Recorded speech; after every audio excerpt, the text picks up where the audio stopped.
Magandang araw po. Narito na po ang magiging lagay ng panahon ngayong araw ng Martes, November 19, 2024.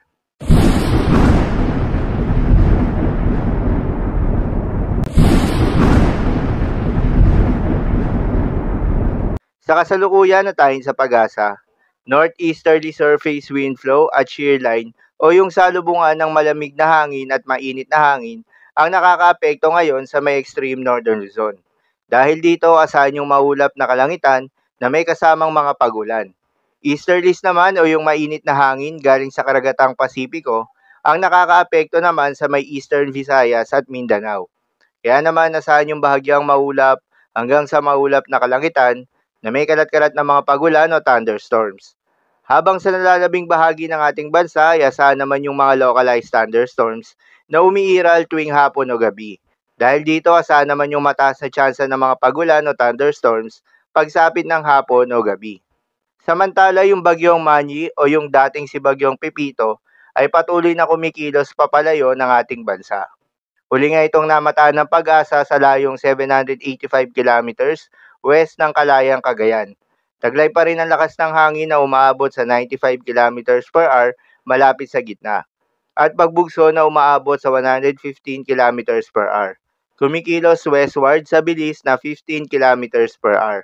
Sa ngayon ay wala na itong direktang epekto sa anumang bahagi ng ating bansa. Para naman sa magiging lagay ng panahon ngayong araw ng Martes, dahil nga sa epekto nitong northeasterly surface wind flow, asahan sa Batanes ang maulap na kalangitan na may kasamang mga pagulan.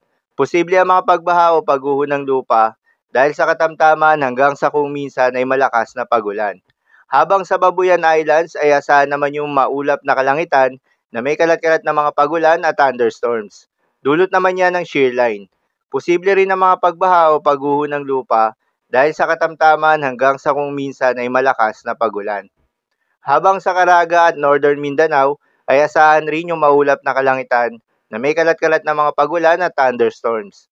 Dulot naman yan ng easterlies.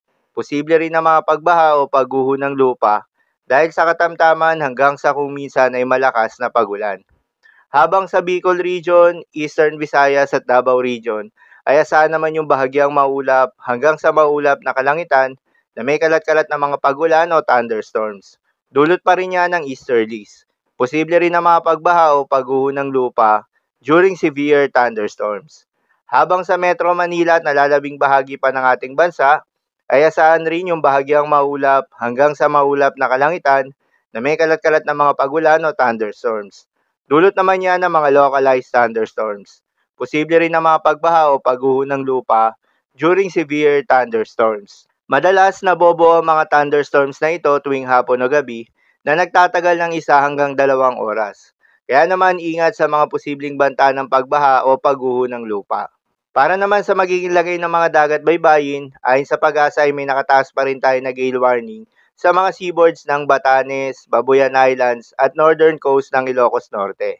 Payo ng pag-asa ay huwag munang pumalaot yung mga kababayan nating mangingisda at yung may mga maliliit na sasakyang pandagat sa mga nasabing seaboards. Dahil inaasahan pa rin yung maalon hanggang sa napakaalon na karagatan. So yun lamang po para sa lagay ng panahon ngayong araw ng Martes. Keep safe everyone.